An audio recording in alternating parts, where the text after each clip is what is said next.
I am Madison Timmons. I'm Chris Susie.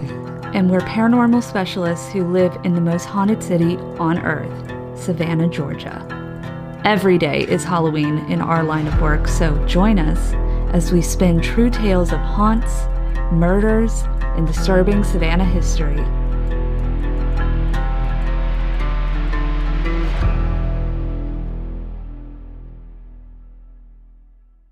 I'm Madison. I'm Chris. And welcome to the most haunted city on earth.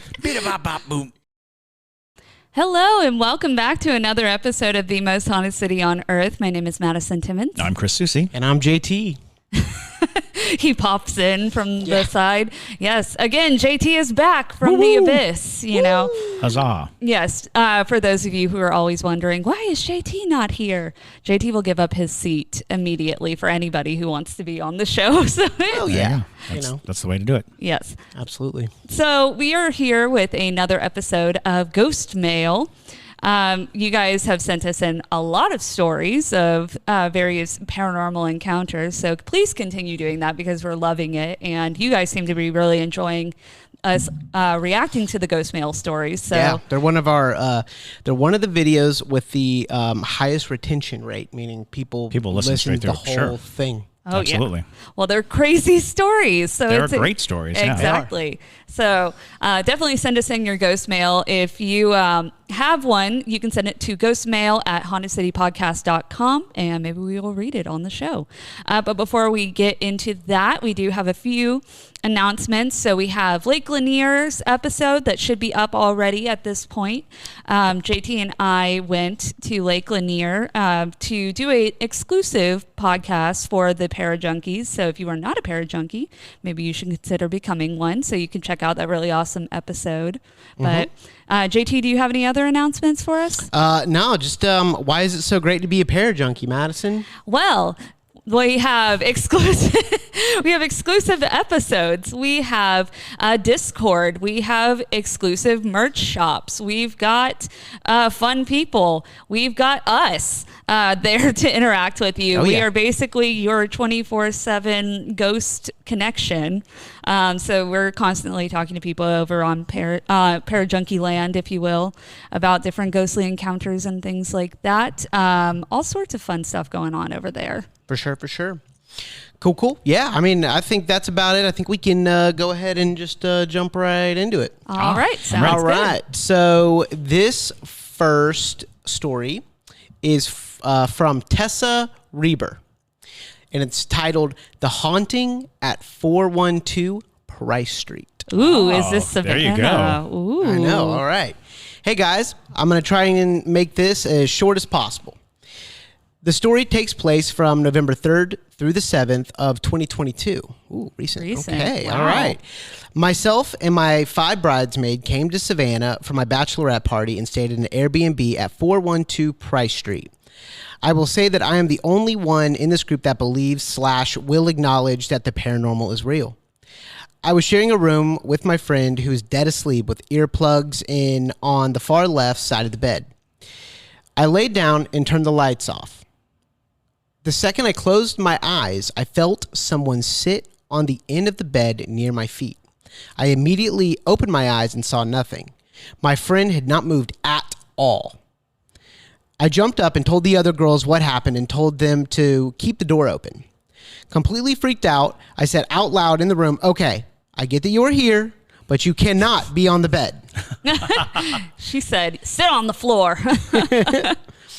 And laid back down. I would soon regret saying that because as soon as I fell asleep, I was woken up by the feeling of someone leaning over me and shoving me down in the bed, waking me up. Ooh. Aggressive. Okay. Feisty ghost. The next couple of nights were followed by night terrors. Anytime I fell asleep and things shuffling around in the room.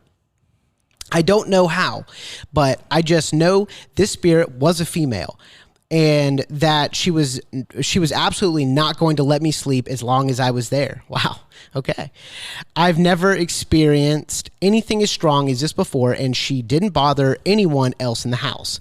I felt like a weight was lifted off my chest as soon as the plane took off, taking me back to Florida, and I fell asleep peacefully for the first time in days. Okay. Wow. I would love to hear what you guys think. Why would she target me? I'm afraid to come back to Savannah because of this. Oh, no. Just don't stay there again. Well, Yeah. if she felt it all the way to the airport, Yeah. you know, some people will actually say that Savannah feels like there's almost like a dome over it. Oh, yeah. And there's a threshold that you cross. And once you're inside that threshold, things feel notably different. Like they have this sensation that, my reality altered just a little coming into, and I want to say it's like from the bridge over to Sure. mid-town kind of just a dome of The bubble. Honestly, I can vibe I can with feel that. Yeah. I can vibe with that. A couple more sentences. Why would she target me? I'm afraid to come back to Savannah because of this. I feel like I am not welcome there. I've left out a lot, but that's basically the main event. Loving the podcast and can't wait to hear more from you guys. Tessa R. Woof. So Wolf is right. fascinatingly, there are a lot of elements of the story that are hag. That have a hag connotation to it. Like when they describe like hag attack or being ridden by the hag, a lot of those elements being pushed down into the bed, the sensation of something there, night terrors are a big part of that experience. And it kind of goes into the sleep paralysis, construct of when people are trying to explain what is happening to you, what, going the logical route. But, Price Street used to be the eastern boundary of the city of I'm going Savannah. to Google the address. Yeah, I was So I literally want to about say to do that must be not far from your house, actually. Yeah, that's I what I was know. That's why I'm really now wondering. that I'm thinking about it, I think it would be just south I will of literally Liberty. let you know. Right. Yeah, I find it interesting that you felt LOL. what? It's literally let's see, it's on the opposite. Okay, so it's south of us by only a block, and Wow. it's like, as the address says, it's on Price Street and East Jones Lane, so it's that alleyway. There it is. Wow. Yeah. Wow. Okay. And that is a bizarre area. It is. That whole construct, Price Street, but certainly Jones Street. That there's a lot of different stories that could be going on there. And as far as being targeted, Yikes. a good chance is you engaged. You're the one who spoke to it. You're the one who and we talk about this all the time. There's an invitation with contact.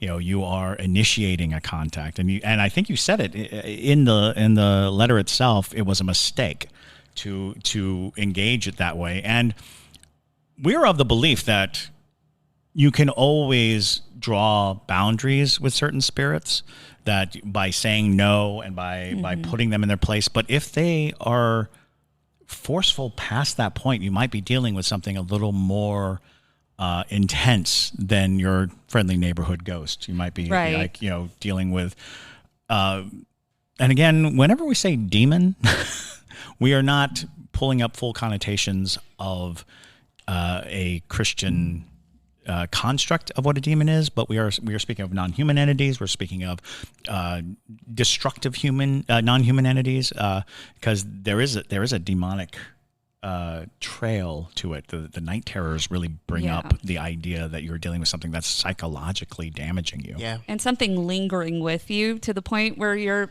feeling it all the way to the airport. It can be tricky when you're staying in Airbnbs, especially because you never know who's been in there. Right. You never know what's happened in the place. And then you're in Savannah on top of it. And if you're in that area, you're dealing with houses that are from more than likely the 1800s. And so you never know what somebody could have brought about in that place. And maybe you could have, had a similar energy as whoever brought the entity into the place, and it didn't like That's that. what I was just about to say. I'm like, I want to know if her hair is like a different color than everyone else's, because or just something like that. Maybe she has fair skin. Well, maybe she was the bride. Yeah. That's a that's a standout so person. she was shining as it was. She said that she was with her 5 bridesmaids. Yes. And so that stands you out in like all regards, because and gosh, there are countless stories of vengeful brides. You know, and the kind of jealousy that comes from a spirit who maybe died on their wedding night or died as a result of their marriage. Perhaps their husband killed them. They could see brides as this outlet for their rage and their anger and their disappointment, jealousy, things like that. So yeah, that is an excellent point, that brides do carry, in folklore alone, brides are a very celebrated and even mystical appointment. Sure. And there's also, not negating the point too, that you were, I'm assuming, on your bachelorette trip. And, I know of plenty of spirits in Savannah that are very staunchly against partying or any kind of ruckus. So, but that wouldn't separate her unless her other bridesmaids are just like, super chill and not partying at all, and she's the only one. That wouldn't. No, that's not what I'm saying. Though, is that you're still distinguished. You become as the focal point. You're still distinguished as the bride. So that would be the reason why it would more than likely be like, you're the cause of this. You're the root, because you're the cause of the celebration. I disagree with that one. I disagree with that one, because I think that this spirit that she's talking about is an intelligent haunting, just like Alice Riley, just like Maggie Hunter, in the way that they can differentiate things. And I think that they're not just looking for a source, like a dummy walking around a room, trying to find something. That's not what I was saying, though. I mean, no, I know. But I'm just saying that they're not looking for the source of the partying. I think there's something that she doesn't like about her in particular. And it's not the fact that she's a bride. I don't get that. I don't know. Brides are targeted. I mean, that is a common theme. You can there are ghost stories all around the world about brides leading up to their wedding day being targeted by malicious spirits. Lots of spirits don't like the idea of a holy union at all. Some cases it's jealousy. Some cases it's and mind you, I think that folklore is a highly chauvinistic field. Sure. So, we place like lots of importance on virgins and lots of importance on these very tricky to assemble, rites of passage and things like that. However, being the focal point of celebration might be enough. A bunch of people celebrating you, could be enough to stir jealousy. And let's not forget that when you get a group of women together, you are now dealing with a very powerful metaphysical force. The concept of covens and the concept of women's abilities and potencies in various fields. Because again, not entering gender politics, entering folklore and the belief of folklore. We used to kill women when they gather together. You gather together and the society says, oh, there's something wrong with that. We don't want a bunch of women gathering together. Yeah. Right. Find the person in charge and punish them. All of those things can play into it. However, I think because, without a library of events of the place. However, you are also, I want to say that you're kind of in at that location because it was outskirts. You're kind of in, I think, the Irish ghettos. I think that's the area. Which would be even more interesting. Right. Well, because, so Irish specific folklore when it comes to the Fae specifically. Oh boy, she wanted to be some Fae. Okay, listen. If you were on my live stream last Saturday, you would know we had a deep discussion about the Fae, and the Fae were watching. So, regardless, anyways, the Fae specifically. You're so cute. Okay, well, do you know why brides wore veils over their face in Irish weddings? Yeah. It was to conceal the bride, to protect them against the Fae, because they had this belief that the Fae would harm the bride. Oh, yeah. That's exactly what I was thinking of early on. So, all right, I retract. And keep in mind my statement that anytime we talk about things like the Fae or anything of that nature, what we're really talking about is how people were categorizing events that they didn't understand.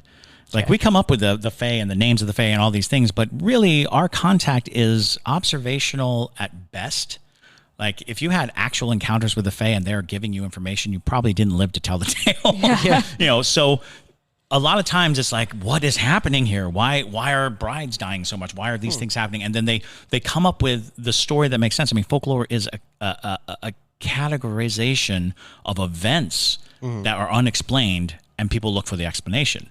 And that is the power of folklore, is that it does cement itself in a lot of ways, and you can find traces. You can start to say, this looks like the behavior that they're talking about, and therefore there's nothing out of the ordinary in evoking the name Fae or talking about the Fae in this manner, because it was an observable thing.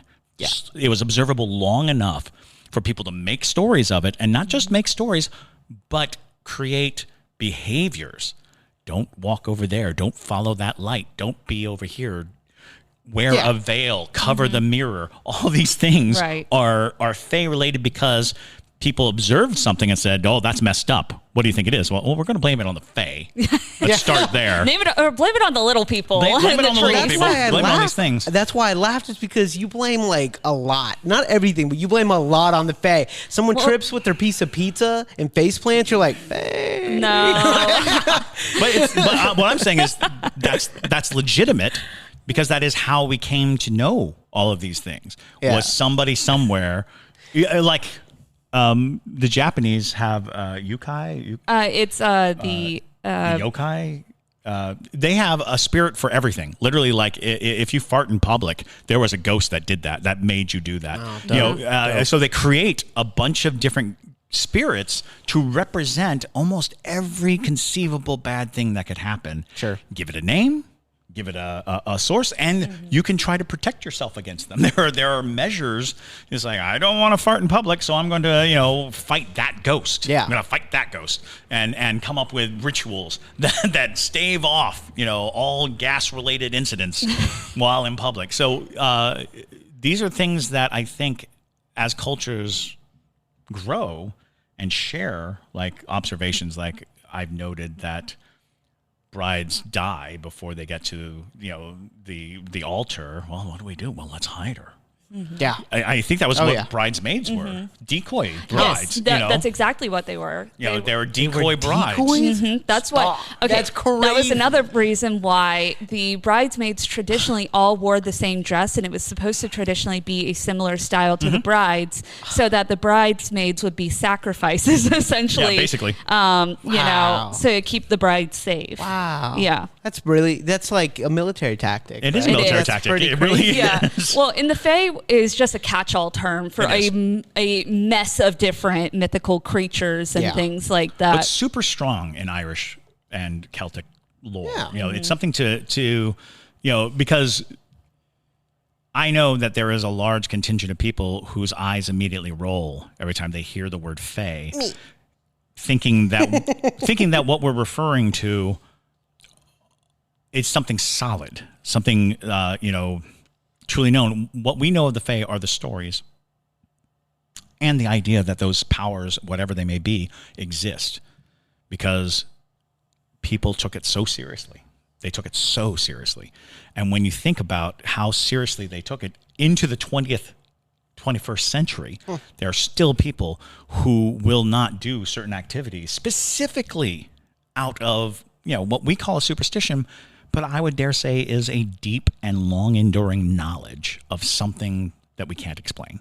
So I'm always open to Fae discussion, but I should put it on the table that for the listeners who want to be like, Fae, these are things that people have recorded for time immemorial. They are as present in every culture on the face of the earth. Something that you can't just... in Japan, there's a story of Urashima Taro. In Ireland, there's a story of Osen, and they are the same story, but they are separated by land and by ocean and by time. So be aware that we hold on to certain things for a reason. Right. It's it's interesting too because we even celebrate holidays of driving the Fae underground. You know, Yeah, that's absolutely true. So it's St. Patrick's Day. Oh, Yeah. So because St. Patrick, you know, drove the Fae into out of the country essentially. He drove them underground. did he? Yes. Yeah, keep in mind that Ireland is not known for their snakes. Yeah. The terrain is not snake friendly. Right. Exactly. But that was, you know, But it was the pagans, the Fae, the beliefs of all the structured around the it. things. I would like to give a shout out to Lexi Dean because she just became a pear junkie. Oh, Lexi Dean. Yay, Lexi Lexi Dean. Dean. Cool. All right. Have you seen your TikTok on our page? Oh, you haven't, have you? No. Oh, it's What at is it? 1.8 million views. Why? I know, right? It's from the Two Girls One Ghost podcast. Oh, Check that okay. out. That was last Tuesday. It was the mirror and doppelganger. Yes. Oh, sure. People It's go, the most successful thing we've ever done. people go feral Well, you know, over doppelgangers. Doppelgangers are nightmarish. Just the concept and idea behind it, but that's amazing. That's great. I There you know. go. It's so funny. And the next one that's going to go viral is Japanese fart ghost. Anyway, all right, here we go. Here we go. All right, on to the next one. Thank you, Tessa. That was really fascinating. Yeah. And honestly, because of our proximity, to it. And if it's an Airbnb, we can rent that thing We out. can. And we can do an investigation. Yeah. For sure. I'm actually pretty sure I shot a movie in that Airbnb. Oh, there you go. I'm pretty sure I did. All right. Okay, here we go. Don't just take, give with the Instax Mini 12. An analog camera with a bubbly design which comes in a range of vibrant colors. It's got a selfie mirror, close-up mode, and automatic flash control. But the coolest thing about the Instax Mini 12? As soon as you take your pic, you can give someone an instant print. Fill your world with joy with the Instax Mini 12. Find out more at instaxus.com.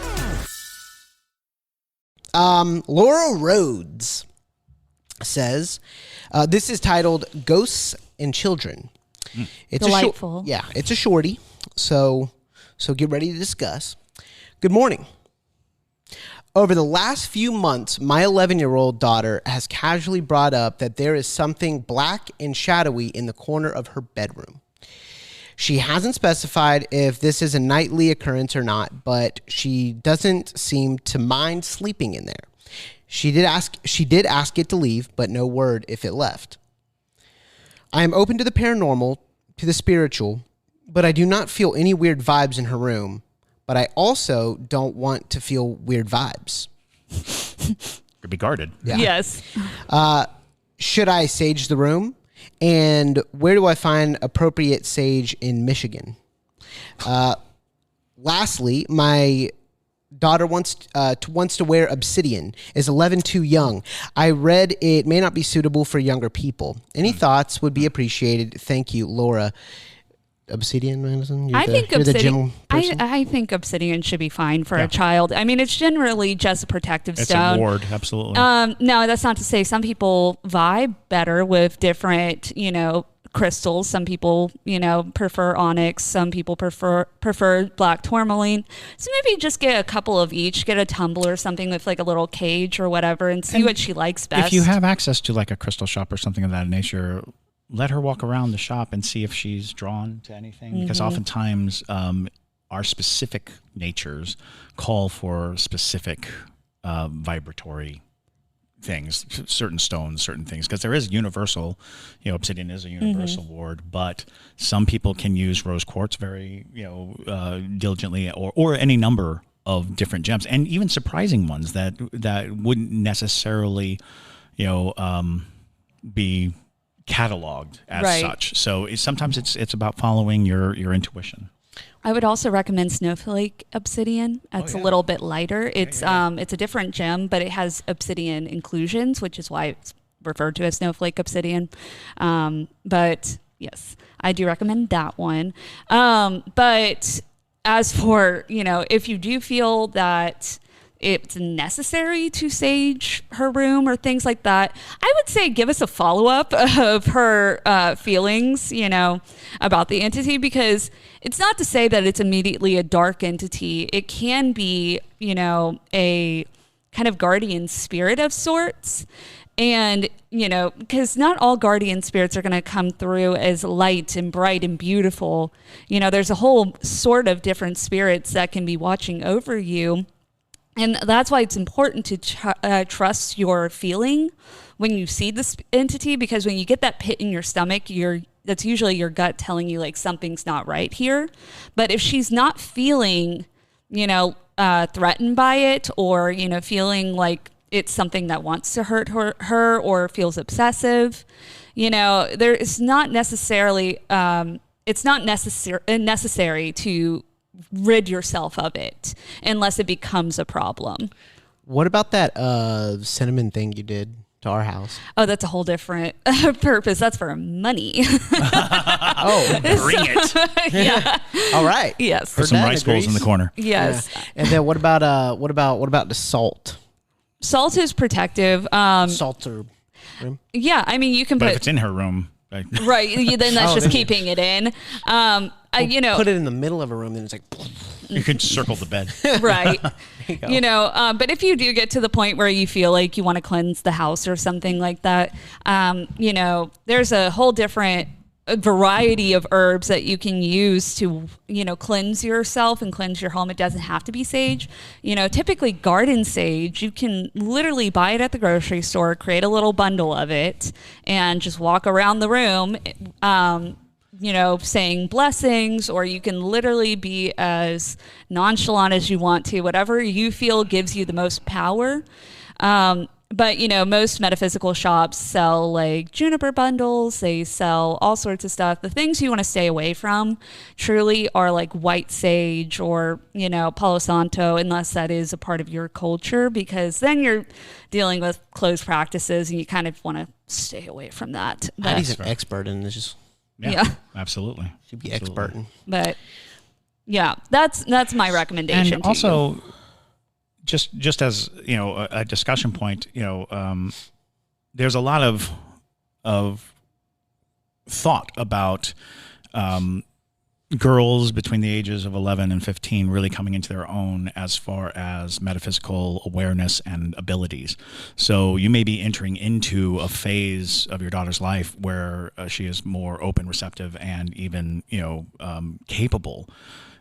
So you kind of definitely want to keep an open conversation. Don't let her experience these things alone, because a lot of times that is a pretty predatory time, because that's a perfect time for a spirit to really like endear itself to the child and to having it to their own. And a lot of times one of the tactics of darker spirits is to isolate, so that that person doesn't rely on anything but the spirit for guidance, for all these things. So be aware that there's enough evidence and conversation about that age range of girl that they're coming into their power, that power is most, and unfortunately the real track that we have of following that is, again, how the patriarchal societies really came down a hammer on anyone of that age range that exhibited anything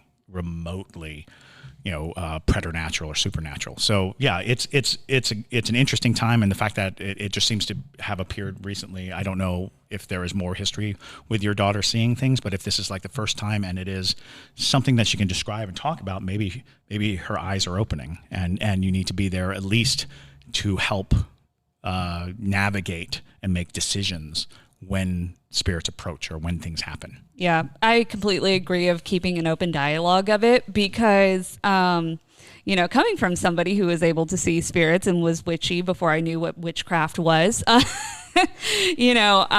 did a lot of stupid things when I was a child that I didn't realize were stupid. And if I had had somebody there to guide me through this sort of task, I would say like go through it together so you can kind of oversee, and do more thorough research before your child does, candle magic in their bedrooms. Right. So, I mean, and that's one like of the, I did. the true dangers is right now the internet.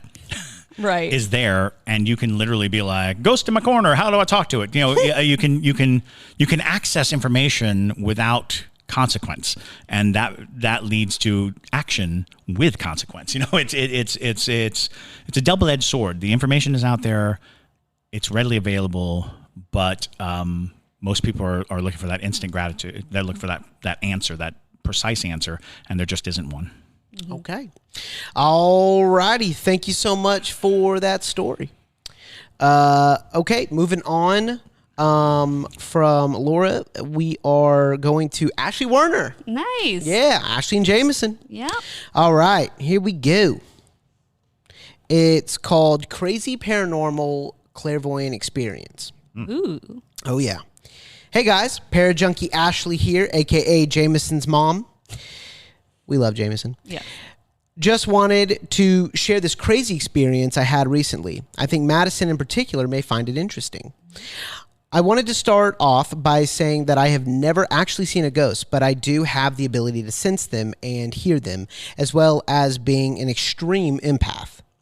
I also have always had the ability to know things or sense things about people with no explanation of how I know these things. Recently, I have gotten very into meditation, and for the several days before this experience, I kept getting visuals of me laying in a field of tall, dead grass that I couldn't see over, but I could see people walking towards me in the distance. This part will be relevant later, I promise. I think it's also important to mention that I come from a city in Ohio that was hit very hard by an opiate epidemic, and over the years have lost many friends due to various drug-related reasons. About 2 years ago, I unfortunately had to distance myself from another close friend after realizing he was using drugs. I also suspected he was getting mixed up with some pretty bad people. So anyways, I keep getting these visuals every time I meditate for days, no matter how hard I try to focus on something else. So a couple weeks before Christmas, I'm driving home from working the night shift. It's about 6 a.m. Normally, I would take the highway home, but it was freezing rain that morning, and I have anxiety, so I decided to take the long way home. As I'm stopped at a stoplight, I suddenly start to sense a very familiar energy around me, almost as if it was in the car with me. I then start to become overwhelmed with this intense sadness and sense of dread. As I continue driving, I cannot shake this feeling, and then suddenly out of nowhere, I start thinking about my friend I had mentioned earlier. At this point, it had been about 2 years since I talked to him, and haven't really thought too much about him since. So why was he suddenly popping up into my head now? Flash forward to later that day, I wake up to a text from a mutual friend that I was still close with that our friend had been shot and killed. His body was found that morning around 8:30 a.m., just 2 hours after I experienced all of that. It gets worse. It gets worse. He was found in a field right on the corner of an intersection. That intersection was the one I was stopped at. But I wouldn't have been able to see him because he was covered up by tall dead grass. Y'all, I cannot make this stuff up. When I got chill bumps, dude. Yeah, same. Yeah, I got chill bumps. Yeah. Like, no lie. Y'all, I cannot make this stuff up. When I heard all these details on the news report, I have never been so shook in my life.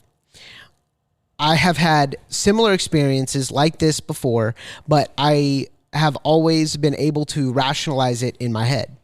Even when my aunt, who died suddenly when I was a teenager, and I knew about it before my parents even told me. I tried to chalk it up to the fact I was very close with my aunt and my cousin. So yeah, that's my crazy ass story. Madison, I would love to hear your take in this, and if you have any advice on how to stop this from happening, or at least from happening in such a jarring way. I would much appreciate your input because I am still shooketh from the experience. Stay spooky, y'all. All of the love, Ashley. Oh, and then hold on. There is a follow-up email from her, and it's titled Regarding My Story. I almost forgot, I also wanted to share this article with y'all that briefly covers my friend's case. There are still no suspects in his murder, and she sent the link to the homicide. Wow. Wow. Well, first off, I'm sorry for your loss, Ashley. That's brutal. I mean, it sounds like less of a clairvoyance sort of occurrence and definitely leaning heavily into your clairsentience that you have. For those listening who don't know what that means, essentially that's, people who have dreams that come true, people who have knowledge of things that they shouldn't know about, things of that nature. It's referred to as clairsentience. And also, I think the reason why this happens to you is because you're also, you have the ability to pick up on energy. So basically, clairsentience is picking up on energy. Claircognizance is the knowing things and whatnot. So it's the clairsentient side of you that knows this person's energies, considering that you were good friends. That doesn't go away. It's the same way as, JT could walk into the room in any place and I would be like, oh, JT's here. They give off certain energies when you know them like that. Yeah, because I'm loud. Well, that as well. But, when you have that, a lot of times when it's coupled with that claircognizance, people have been able to predict things happening to their friends and whatnot. And I don't know if there's ever going to be a way for you to fully shut that out. But I think it's actually really good for you to meditate, because the more control that you have over your abilities, the more you're able to, seclude yourselves in certain situations. And I think it'll especially help you if you're an empath. But, when it comes to situations like this, it feels almost like your friend his spirit was warning you that this was happening. And especially because you were nearby where he was found, that sensation of feeling his energy in the car, it probably was him, being like, hey, I'm here. This awful thing happened to me. And, considering that you were friends, I'm sure his spirit was kind of entrusting you to give you this knowledge for whatever reason they feel compelled for you knowing this. And I don't know if there's anything that you could have really have done to stop them from giving you this information. So it's an unfortunate gift sometimes, but it is very fascinating that you're able to have that deep of a ability, that deep of that claircognizance to be able to predict any type of situation like that, and that it's happened in the past as well. But Chris, I don't know if you have a differing point on this. But kind of. I mean, one of the more interesting things is as you're beginning your journey into that meditative state and into the meditative world, keep in mind that the things that you are closest and recognize the most are going to be the things that shine the brightest, the things that come through the clearest. And when things happen to people we know or an impending event is coming, those are going to outshine any of the other things. Hopefully your life is not going to be filled with murder and mayhem, and you will be able to learn to broaden the scope of your meditative. It's kind of like looking at Google Maps. When you start, you've got that pinpoint of where you are, and you can only see the area around you. But in time, you'll be able to pinch that screen to see much further, many things that are not necessarily directly connected to you. And you can start to traverse and think about the other plane, because time, it doesn't really exist, and we are trapped in a notion of time. And so when an event happens and it occurs and it can cause some kind of effect upon us, whether it happened in the near future, the distant past, or wherever it is, that trail of events and that trail of the event can reach us. The closer it is to us, the more clear it is. So I wouldn't necessarily say guard against these kinds of visions. They're going to happen, but know that there comes a point when these kinds of visions are the same as receiving the news. When someone comes to the door and tells you something heartbreaking, it still breaks your heart. So, and in very rare occasions, you may see something that is preventable. You may see something that is about the energy trend. It is trending towards something, and you are manifesting an idea of what that trend will become, and you can maybe do something. So don't shut it out. Don't try to to avoid it. But the good news is, as you practice meditation, as you go further, you will get a wider scope of vision, and you'll be able to travel to places you want to go, rather than being forced to look at the things that are seeking you out. The journey to enlightenment is about finding a place of calm amongst the tumultuous everything. So hopefully, keep practicing, keep moving, and know that it's a tough line. It's hard. It's going to be hard, but we're here for you. Yes. And also, there's a really interesting episode of Unsolved Mysteries that I think you should watch. It was this woman who moved into an apartment, and I don't know what about the apartment unlocked her cognizance, but she was... but her daughter was seeing this woman in her room and things like that. And she was having dreams of numbers and locations and all this stuff. And she was able to assist the police in, locating the girl who was murdered, who lived in her apartment that she was currently staying in. So, yeah, one of the things that stood out about this letter was you mentioned multiple people. You could sense that there were multiple people around, and I was like, that's kind of an interesting thing to know, right? Because it could have easily just been a one-on-one encounter, but it sounds like you may actually have some information that is beyond what the police know, and beyond what the investigators can figure out. And there have been multiple people who have claircognizance, who have assisted in crimes and things like that. So.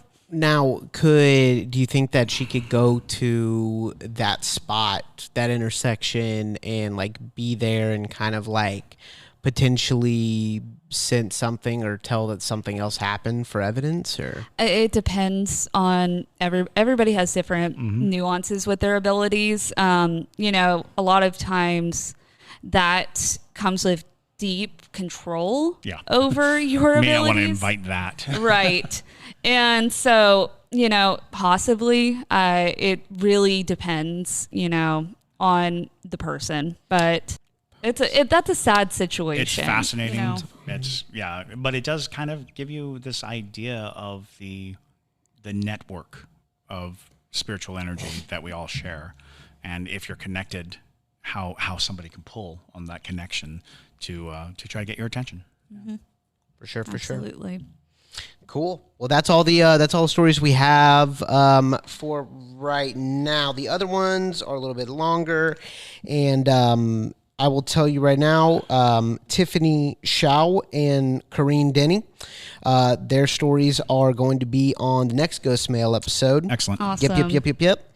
And Tiffany Shao is actually from South Africa. So fascinating. Yeah. So absolutely. This is a South African ghost story, I believe.